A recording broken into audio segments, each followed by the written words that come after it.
Bessent is speaking in the cabinet meeting. Let's listen in. Jameson at USTR, and we're putting a process in place. And as you said, you're going to be part of the negotiations too. Because I've had these countries call me up and Secretary Bessent, we're happy you're going to be negotiating. Well, President Trump's going to be involved too. So, bring your best deal on the budget. It's moving quickly in the House and the Senate, thanks to your leadership. We're also going to have debt ceiling in there, so we're going to get an increase in the debt ceiling. And that will be the done and dusted for part of the bill that we just got to vote on today. Part of the bill. It'll be done and dusted for 2 years. We won't have to worry about that. And then I gave a speech yesterday to 1,400 small and community bankers, and they were so happy to hear from your administration.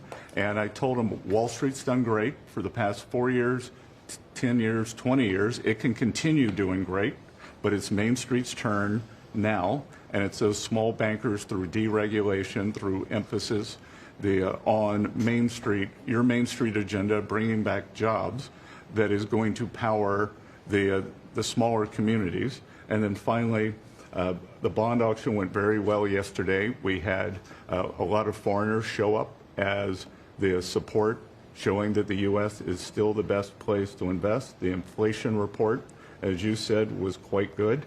And energy prices are down more than 20% since January 20th. Amazing. That's great. Very good numbers. Great number. Thank you. Pam? President, we've had some great the Treasury Secretary speaking in the cabinet meeting and talking about how negotiations with the Vietnamese are underway. He said we're putting the process in place for negotiations, and that he and the Vietnamese deputy prime minister have agreed to begin formal discussions on reciprocal trade between the United States and Vietnam. That was actually a Treasury Department statement. But Vietnam has, of course, been one of the flashpoints here as countries that had shifted their supply chains there were surprised to find themselves facing these big tariffs. In fact, Steve, let me just turn back to you to kind of finish the thought on where we were. Should we go to Rick first? All right, let's do that. 1 second. Okay. 30-year auction, top of the hour. Obviously, all eyes are on bond yields. And Rick, let's bring you in with the results of that. How'd it go?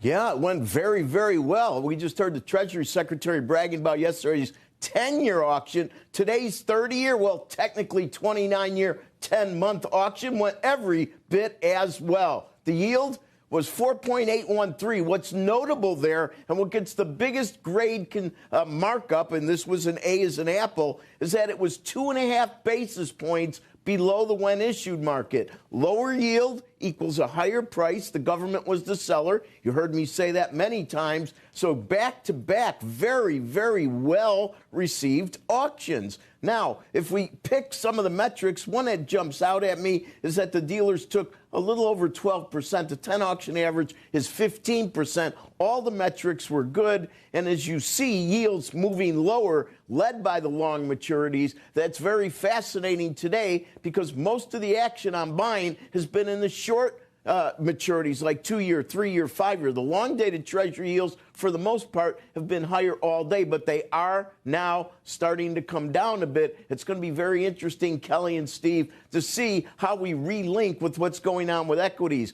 We went from very direct relationships about a week and a half ago when there was a real flight to quality, and yesterday and many of the days recently, we see that that's going in the opposite direction. Higher yields have been hurting equities. So right now, I want to see if this drop post-auction, and by the way, that's the end of the auctions, 3s, 10s, and 30s. Now that supply is done, see if it has any lasting effect on the relationship with equities.